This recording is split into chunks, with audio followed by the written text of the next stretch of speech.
Hey guys, this is cycle day 10 I think, and today I had the test I told you about last time. I think it's Hysterosalpingogram or something like that, and it's where they test your fallopian tubes to see. It's an x-ray where they put dye up in there and into the uterus, and they have the x-ray thing looking at you, and you can look at the screen, a TV screen, so you can see it as it's happening. And they put dye up in there in the tube and up into the uterus, and then you can see the ink flow into the fallopian tubes.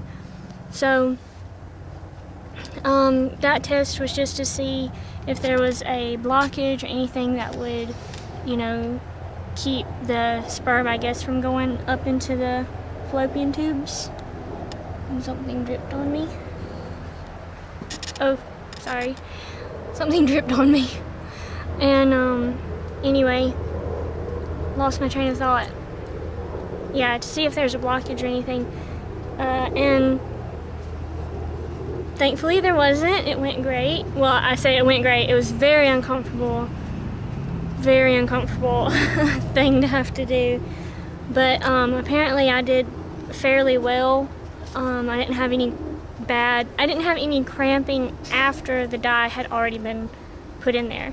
You have cramping at the very beginning because of all that's going on, but then once everything, once they quit moving everything around and all that, they have to. Anyway, I won't get into that. They have to do a lot at the very beginning of the procedure to get you prepped for the actual dye to go in there. And that's uncomfortable and caused cramping. But after that, once they put the actual dye in there, they said some people's fallopian tubes, they kind of seize up, and mine didn't do that. And they didn't do it afterwards either. She said I might have some cramping throughout the day, and I haven't. And that was done this morning at 8 o'clock, and it's 2, I think, or 1. It's almost 2 o'clock in the afternoon, and I've been fine. So that was great news. And the other test that we had done last week, we still don't know the results. I asked my doctor about it, and he said that he looked through. He said the nurse is out for Thanksgiving holiday, and so that's why she hadn't been able to call me back. But he said he went through paperwork on a handful of people that had the blood work done that I had done, and he said all of those came back fine. So I was in that stack, and so my blood work was fine.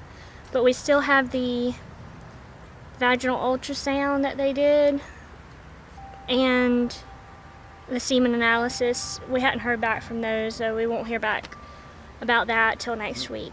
So that's where we're at, and I think tonight will be the first night of actual planned trying, because they have on my cycle chart that they gave me that you're supposed to have intercourse every 36 to 48 hours in a certain time period, like so many days. I don't have my paper in front of me, so I couldn't tell you, but tonight's the first night, and then every 36 to 48 hours until a certain date. So we'll see how it goes, and I'll let you know if I know anything else. And happy Thanksgiving for all you that are celebrating it, and thank you for watching. Bye.